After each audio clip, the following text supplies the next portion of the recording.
this weekend, and the Guru here means our Guru, founder of the Anand Ashram, Yoga Society of New York, International Schools of East-West Unity, all of that he meant to be here. And he taught through Sanskrit and English, both of course, but a lot through Sanskrit. So how better to honor him than try to practice what he taught us. It is an ongoing practice. Isha Upanishad is a text very ancient, and according to him, I will read for you what he feels about it. Very powerful. It says, ultimately, it is said that if you have not studied the holy books, the arts and the sciences, you are missing something very important in your life. It is further said that if you have not studied the Vedas, Vedanta, and the Upanishads, you are missing the most important aspect of your life. But if you have not known the Isha Upanishad, means understood, felt, known, the Isha Upanishad, then you're missing the whole purpose of your human incarnation. Without an understanding of this Upanishad, human life is no better than animal life, which isn't bad, but it is no better. Therefore, everyone should know this Upanishad, because it describes and contains within it the integrity of all human life, the final integrity, ranging from noumenon to phenomenon, from the unmanifest to the manifest, from birth to death and immortality. A very strong statement. So we should practice and go to page 11. The first mantra given is a Shanti Patha, peace invocation, and it is ahead of any of these ancient Upanishads. You have one or two, sometimes three Shanti Pathas to make our mind, our being ready for the teachings to come. Because if we're not ready, then it won't go in, right?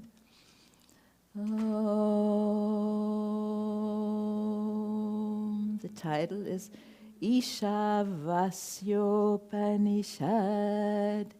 Ishavasyopanishad. Shantipatha. Shantipatha. Om Purnamada Purnamidam. Om Purnamada Purnamidam. Purnat Purnamudachyate. Purnat Purnamudachyate.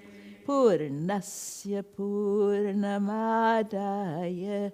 Purnasya Purnamadaya. Purnameva Vashishyate. Purnameva Vashishyate. Om Shanti, Shanti, Shanti. Om Shanti, Shanti, Shanti. Om.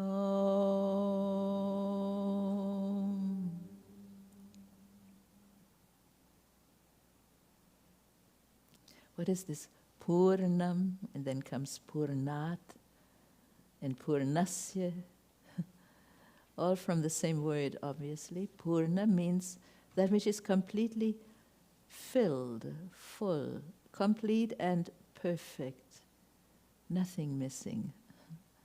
And perfect in that sense. It means infinite because nothing is missing. And the source, the Adah, is infinite. So therefore this is also infinite. That is perfect, so this has to be perfect because it is made of nothing but the source material, the whole universe, including us. So Guru's translation is very elegant. From the early 1960s, this translation. And then after the asterisk that you see in your book, it is from the 80s. Language is a little different, but same original Sanskrit. So it says, the absolute pure consciousness, Brahman, is perfect and complete in every respect. That's very easy to accept. Next is less easy to accept for me, for a person like me, because it says, and this manifested universe, especially the individual being, the individual I am, is also complete, full, and perfect in every respect. Because this universe is the manifestation of the fullness of the Absolute. After manifesting this perfect universe, that perfect Brahman verily remains perfect and complete. The original meaning of perfect is like all the way through. It is done all the way through. And when we say something is perfect or not perfect in the general sense, it's a little different. Purna is full and complete. It is one of the most mystical mantras because to prove it right or wrong, you have to go into the experience of that absolute state of consciousness. Till then, I have no right to say, no, it's not true. Although I feel it's not true, I am not perfect, not in this form. So it is not the words, it is something more important. Let us chant it once more in Sanskrit. Om, together. Om, Purnamada, Purnamidam, Purnat Purnamudachyate, Purnasya Purnamadaya, Purnameva Vashishyate. In the later years, Guru's commentary, it's at the bottom here, this Shanti Pata or peace invocation tells us that there is complete identity between phenomenon, the manifest, and noumenon, the unmanifest. That is to say, between the individual I am, beyond the body and mind, and the absolute I am, the awareness of Brahman. The sense-perceived universe of the past, present, and future is eternally filled with and pervaded by pure consciousness, pure awareness. And we cannot hope to catch it through language, whether English or Sanskrit. So we need to continue. What is the absolute I am, absolute Brahman, absolute Godhood? The answer is that it is pure consciousness, pure awareness.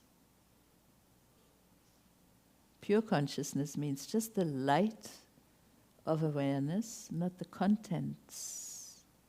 They make it impure usually. The answer is that it is pure consciousness, pure awareness. This is the conclusion of all the Vedas, all Vedanta, the original knowledge, all the yogas and all holy books. Specifically, it is the conclusion of the 40th and last chapter of the Shukla Yajurveda, which forms the Ishopanishad or Ishavasyopanishad. Now we are ready, yes?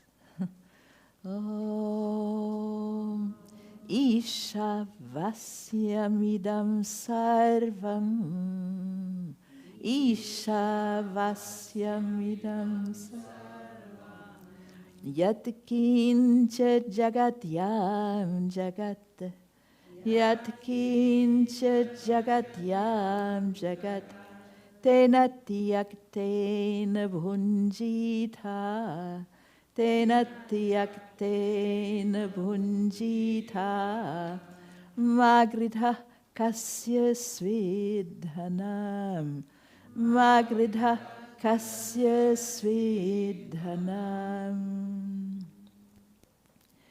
Isha vasyamidam sarvam yat kincha jagatyam jagat tena tyaktena bhunjitha magridha kasya svedhanam. Know that all this universe and whatever worlds and sense-perceived objects exist in this universe, all are the residents of Supreme Consciousness. Therefore, experience this universe from the point of view of pure consciousness. Do not desire this universe from any other point of view. That is to say, do not enjoy this universe understanding it to be other than the Supreme. Do not desire anybody else's wealth. How does that last sentence fit with the, very sublime statement? It fits beautifully, I think. What would be the application of one's experience that it's all pervaded by cosmic consciousness, supreme consciousness? This is what people call God, right? Here God is beyond matter, beyond mind, beyond energy, beyond the individual, even beyond any one universe, but all pervading, as it was said from the beginning. Therefore, not to see anybody through limited vision of the ego self or the body-mind psychosomatic self. And the conclusion will be, do not desire anybody else's wealth, ma gridha. Gridha means, no, don't be greedy. Grid is to be greedy, very ancient Sanskrit. And do not be envious and jealous. If that could be removed from society, then there would be no wars. There would be no problems. So, very important application, because you already are connected to everything, you have everything, not on the outside, but maybe on the inside. Therefore, you don't feel the need for anybody else's endowments or wealth. So, it's a very important verse, the first verse. This mantra, Guru's commentary from the early years, this mantra teaches one to analyze and discover the Supreme hidden in every phenomenon. Since the Supreme pervades everything, nothing belongs to other than Supreme Consciousness. Even one's body is not one's own possession. What does that mean? To me that means it doesn't allow us to just do anything we please with our body, including hurting others. Because it's my body, I can do what I want. Expand that to the psychic, mental body or personality also. So even one's body is not one's own possession. It's all made by nature. There isn't a single cell, a single atom that we created, right? There isn't a single thought that is created first time by us. Impossible. So one's body in general is not one's own possession. We should use it rightly. So, enjoy all things by renouncing the idea of material manifestation and a relation of personal ownership with them. Give up the sense of material attachment, because it brings disharmony and discontinuity, hence hoarding, hatred, and jealousy. What? From the sense of material attachment, like a need that we perceive. due to ignorance of this fact, one is not conscious of the unity and identity behind all multiplicity. And so one cannot enter into harmony and oneness with the universe. Thus one fails to enjoy the world in a real sense.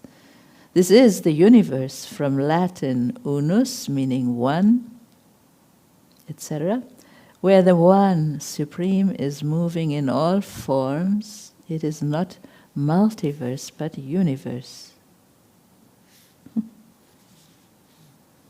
We've heard this before, but do we feel it, right? Guru's last teaching, if anybody is aware, was we're here to actually feel it. That is an existential feeling, that we are not this body-mind. If we are not the body, what are we doing here had been a question, body and mind. But we have to feel that we are not. We are something more, not less. And this is the purpose here also.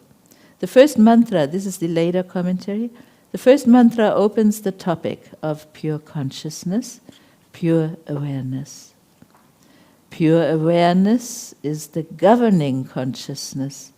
Therefore it is called Ish or Isha. Without pure awareness or consciousness, the senses cannot perceive sense objects, and the motor organs cannot move.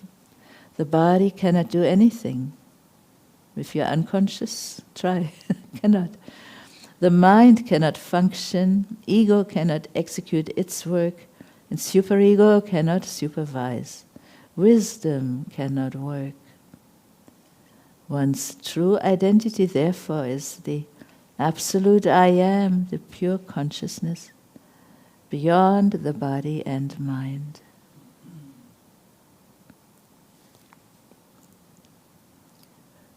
Tiny verse, much commentary, and throughout the ages, very much commentary has been come up with.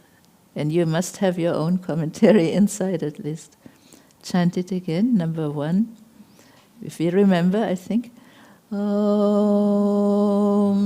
Isha Vasyamidam Sarvam Yat Kincha Jagatyam Jagat Tenati Yaktena Bhunjitha Magridha Kasya Swidhanam. Number 2. Kurvanneveha karmani Kurvanneveha karmani Jijivishechatam samaha Jijivishechatam samaha Evam tvayinanyatetosti Evam tvayinanyatetosti Nakarma lipyate nare Nakarma lipyate nare Kurvanneveha karmani Jijivishechatam samaha Evam tvayinanyatetosti Nakarma lipyate nare. Always performing actions as unselfish services to the Supreme in this world. One should wish to live for 100 years. Active in just the right way. To the end. Does it say that? Literally, it says that one should wish to live 100 years like that. If you live in this way, O man, means O human, man, woman, practicing meditation, and without any ulterior motive serving all beings, you will perceive the Supreme. And your own karmas or actions will not bind you.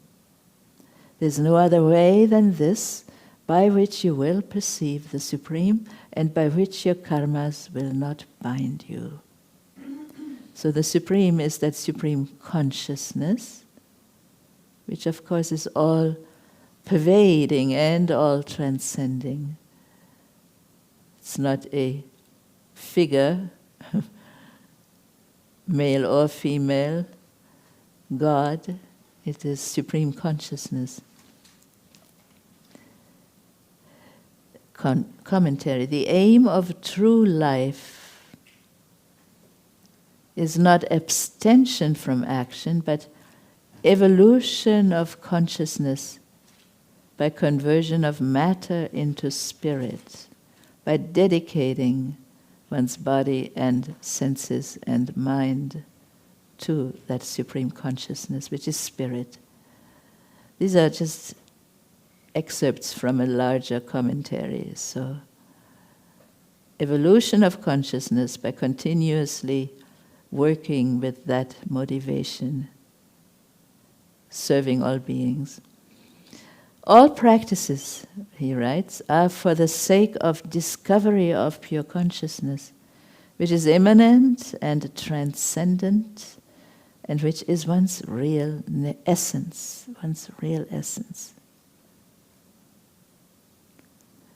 Later commentary.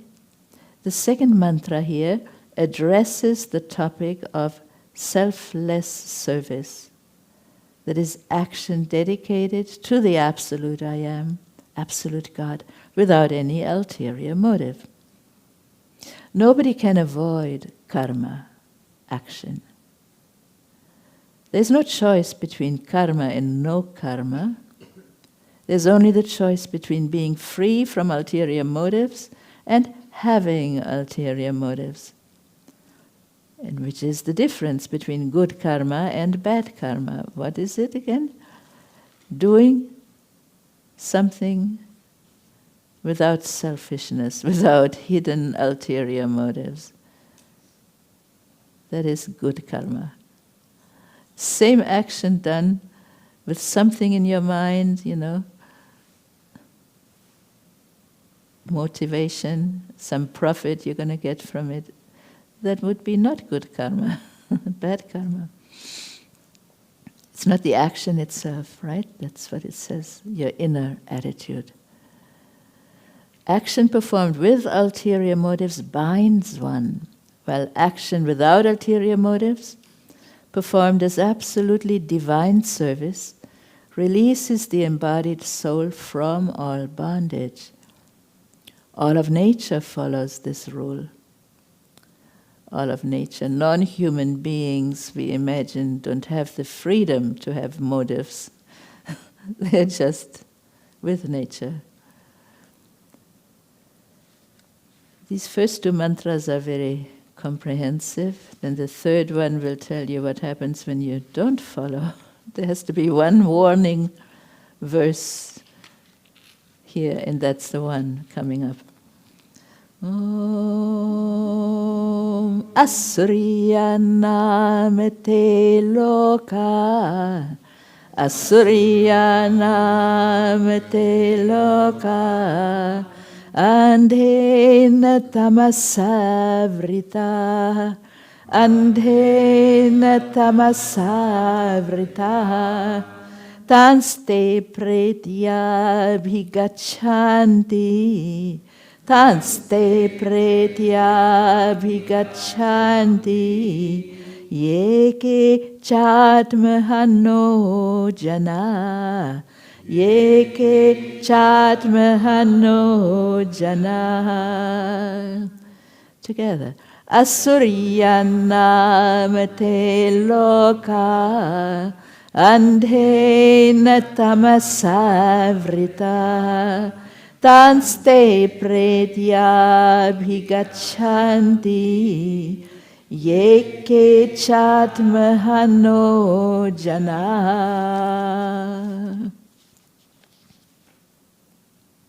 Verily, those persons who do not strive to discover their own self residing within their heart, they are engulfed in the dense darkness of ignorance. They are away from their true self. And they disobey the dictates, commands, and instructions of their inner conscience. Demoniac, verily, are those persons who are the slayers of the self, and they go to those worlds after death, which are enshrouded in blinding darkness. So if you get too far away from your heart, you become demonic, it says. Let us see. Commentary. Those who delight only in the physical aspect of life, who are devoted to nourishing their personal life alone, and are addicted to sensual pleasures for selfish purposes. They are like asuras, demons. The self, capital S, which is the cause of the experience of eternal existence, knowledge, and bliss, is within the reach of all. But enveloped in his own ignorance, man deprives himself of this infinite bliss.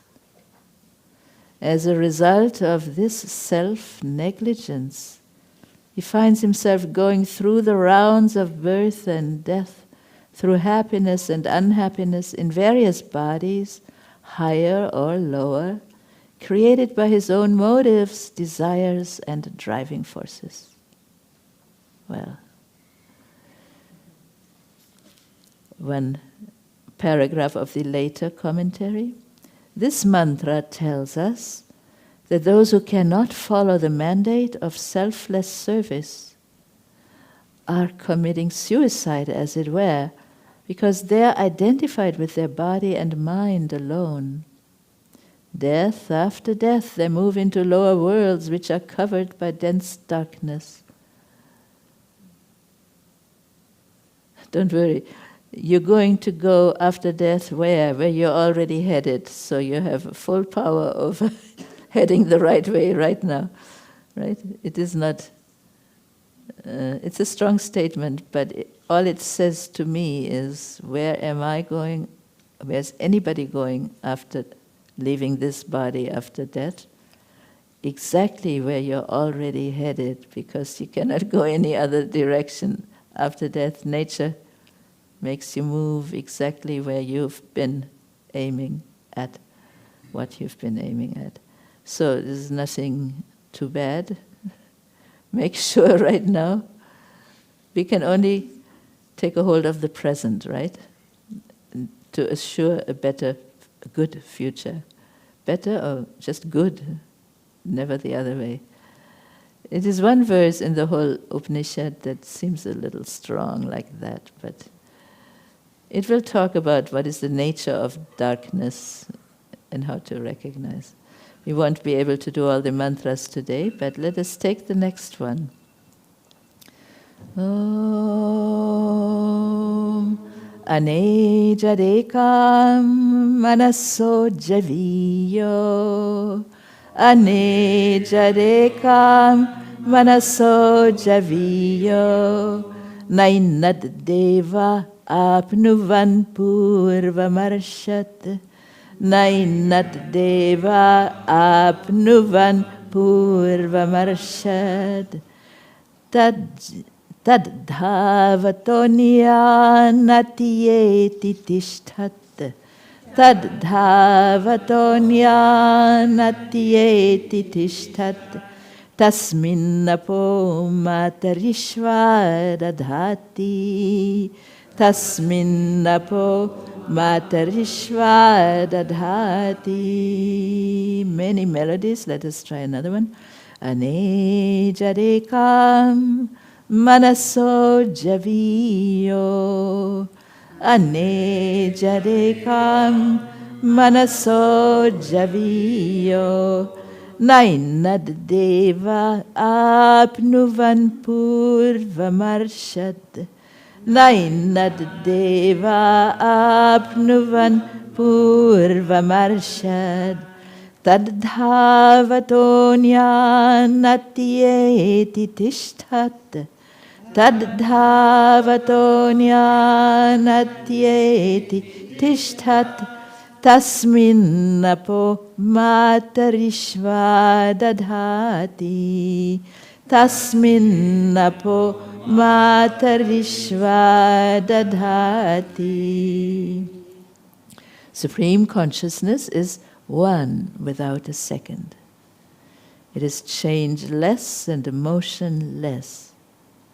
But in motion, it is swifter than the motion of the senses and mind. The senses and mind, here called devas, light forces, they cannot reach it because it is ever ahead of them. Supreme consciousness, through its omnipresence, omnipotence, and omniscience, transcends the physical forces, sensory forces, and mental forces.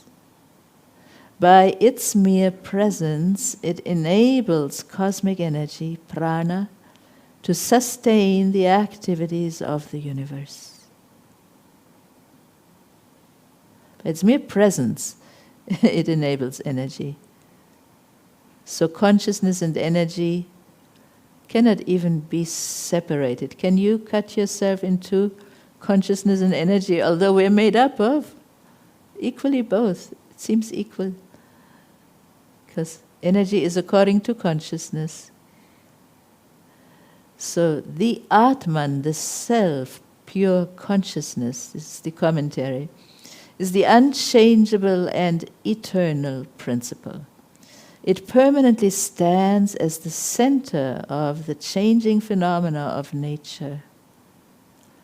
On whatever object the mind alights, it finds the presence of consciousness already there, because consciousness is all-pervading.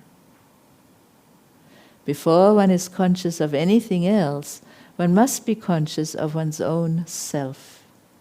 Otherwise, one cannot know any other object. Thus, consciousness is ahead of any mental activity. Self-knowledge must be admitted before knowledge of any object.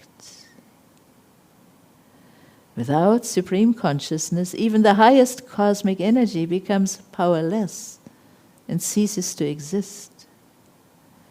All forms of matter and nature maintain their characteristics under eternal laws and conditions established by absolute consciousness. The later commentary by our Guru, the embodied soul feels that by the movement of the body, senses, and mind, consciousness is moving. The radio program is omnipresent in the atmosphere. Still, when you listen to the radio while driving in the car, the program seems to be moving with you. In the same way, absolute I am, absolute awareness, is not moving anywhere, yet with the movement of the body, senses, and mind, it seems to be moving. The whole sense-perceived universe is moving, while absolute I am is the unmoved mover, and it is in the hearts of all beings. That will be said elsewhere. All-pervading means no exception, no excuse not to feel it for us. Okay. We will end soon, not quite yet. Next one, number 5. Om Tade Jati Tannai Jati Tade Jati Tannai Jati Taddure Tarvantike Taddure Tarvantike Tarantarasya Sarvasya Tarantarasya Sarvasya Tadu Sarvasyasya Bahyataha Tadu Sarvasyasya Bahyataha. Together. Tade Jati Tannai Jati Taddure Tadvantike tarantarasya sarvasya tadusarvasyasya vahyataha. It, Supreme Consciousness, moves and it moves not. It is far and it is near. It is within all this, immanent, and it is also outside all this, transcendent. Seemingly contradictory, but scriptures are full of this type of statement. So we have to try to feel what is meant by that, inside and outside. Commentary: Supreme Consciousness is far from the person who is neglectful in self-analysis and meditation, and it is near to the yogin, the meditator. It is within the entire universe, and it surrounds it externally. So both those descriptions, they won't be happening at the same time. Sometimes you feel near, sometimes you feel far. It's you, it's you, your mind means my mind, our mind that is tuning in and tuning out. It's not Supreme Consciousness or God.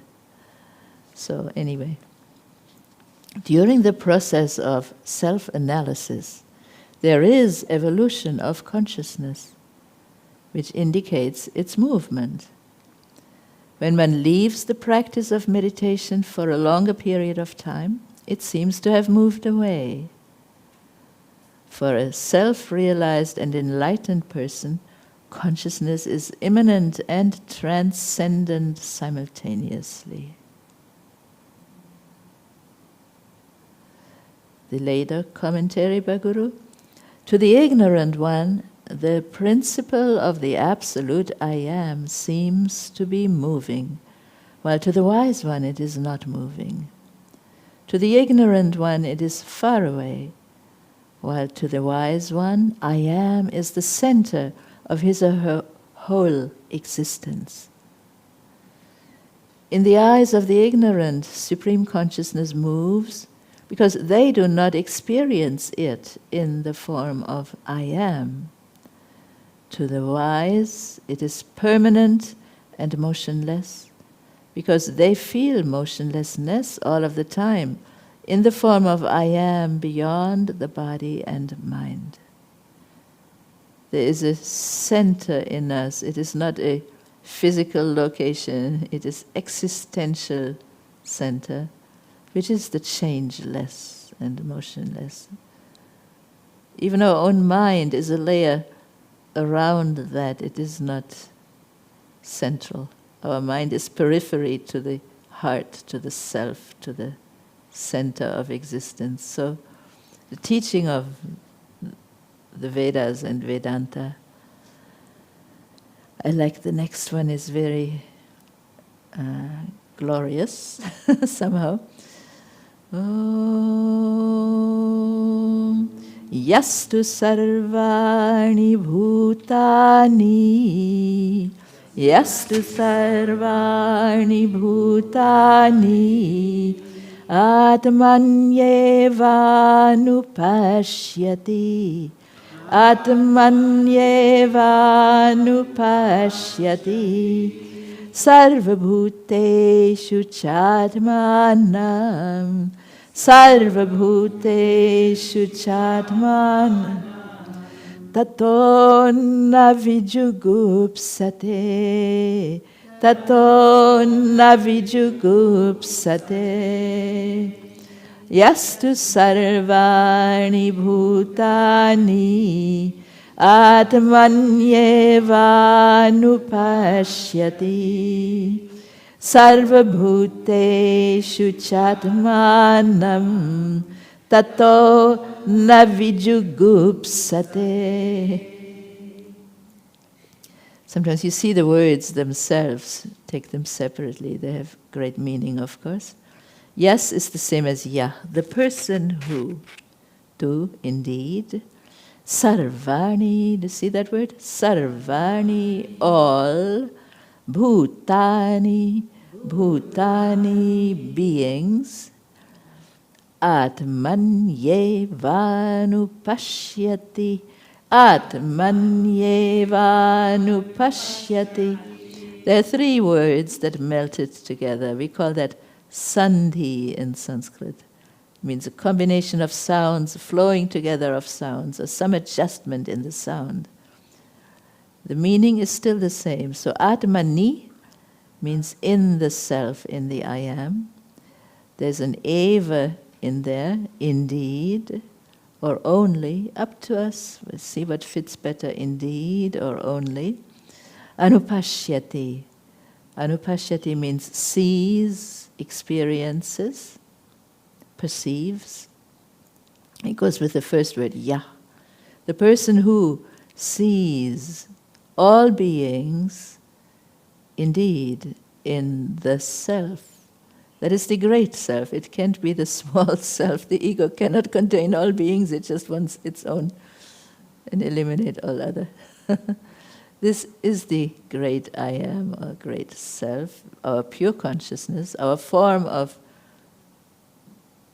pure consciousness rather than body, senses, mind. But that's the essence of the teachings. So then it continues, Sarva Bhuteshu, Sarva Bhuteshu, that means in all beings, Cha Atmanam, Cha Atmanam. What you see here is called Sandhi. Cha Atmanam, Cha Atmanam. Ah and ah make one long ah. So, the self in all beings. The first line said, the person who perceives all beings in their own self, and now the self in all beings, sarvabhuteshu cha atmanam. Tato na vijugupsate, tato na vijugupsate. Tato or tata means after that experience, then no more hatred. That funny word, vijugupsate, you can tell it is something not so pleasant, is it? Hatred will not cease, it says, until you truly feel oneness with all beings, because then if you try to hurt anybody, you will hurt yourself, and you can feel that, not just theoretically. So maybe hatred will not cease until all meditate and experience that inner oneness.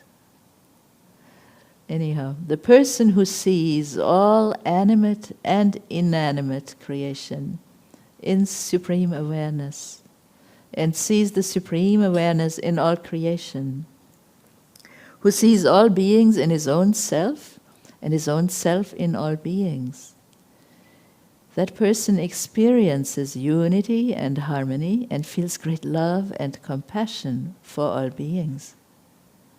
With this experience, his hatred ceases. It's maybe needless to say every he is a he and or she. Every his is a his and or hers or something. It's language. It means human beings are supposed to be more aware than other beings in the universe. Sometimes it looks like they're less aware. It's us. And everybody has to use this for their own self-analysis, purification, their own meditation, naturally. It says, hatred arises when one sees evil in something that appears other than oneself.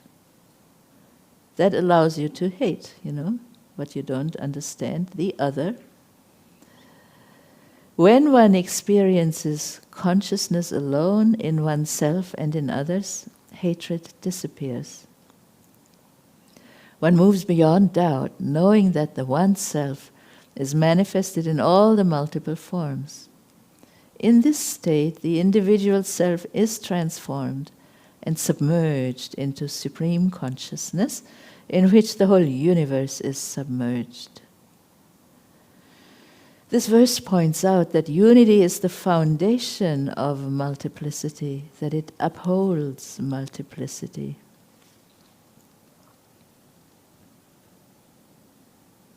The person who thus sees all beings in his or her own self, that is the I am, and his or her own self, or I am, in all beings, experiences unity and harmony and can never again hate anyone. Maybe our journey is similar, everybody's journey. First you practice and purify and you get that feeling. Then something happens and pulls you away again. And then again you meditate and get that feeling of love where you cannot hate anybody. But it says ultimately, that state is reached where you can never again hate anybody. So more and more of us, of the people, need to experience that if we want to make a difference in the world which is full of war, and not everywhere, but too much. It is already too much. So one more mantra today. Yasmin sarvani bhutani, yasmin sarvani bhutani, atmaiva bhud vijanatah, atmaiva bhud vijanatah, tatra ko moha kashoka, tatra ko moha kashoka, ekatvam anupashyatah, ekatvam anupashyatah. Yasmin sarvani bhutani, atmaiva bhud vijanatah, tatra ko moha kashoka, ekatvam anupashyatah. To one who has realized the self, capital S, all beings verily become one with the absolute self, the absolute I am. Then what delusion and what sorrow can there be for that seer of oneness? On account of ignorance, man regards himself as a finite psychophysical being and takes the multiplicity of the universe to be real. Consequently, he desires to possess things in the empirical world of the senses, and he acts accordingly. He grieves when he comes in contact with that which he hates. But ignorance and its effects are destroyed by the knower of Atman, the Self. Self-knowledge itself is freedom. Moha, delusion, which comes in the verse Tatra ko moha, is the veiling of the self. When cosmic unity is realized, one becomes free from the veiling of the self. And when that veiling is removed, its manifestations such as sorrow and suffering are removed too. Realizing the existence of the universe in the self and the existence of the self in the whole universe is the basic experience of liberation. And the self is pure consciousness, eternal, right? The same thing in later years, slightly rephrased, same thing. In the self of the person of realization, in whom all beings have become the absolute I am, the absolute self, what delusion and sorrow can remain in him or her who experiences such oneness? It's called a rhetorical question. Tell me what cause for delusion. The delusion is that we are many and never one, and the perception of truth is that inside we are one, on the outside only we are many. And you could not expect to be one on the outside. You would not. Anybody want to look the same as everybody else in the universe? No more. Impossible anyway. So, what delusion and sorrow can remain in him? What is sorrow? This is shoka, mental suffering, which people sometimes say is worse than physical suffering only. Because conflicts, right, that make suffering, definitely. And if you're not deluded anymore, if you're coming from your center in whatever you do, then avoiding the conflict areas from inside out, not from outside artificially. There's much more to be thought about here. But one more chanting of number 7. Om yasmin sarvani bhutani atmaiva bhud vijanataha tatra komoha kashoka ekatvam anupashyataha ekatvam anupashyataha. Have a moment of silence.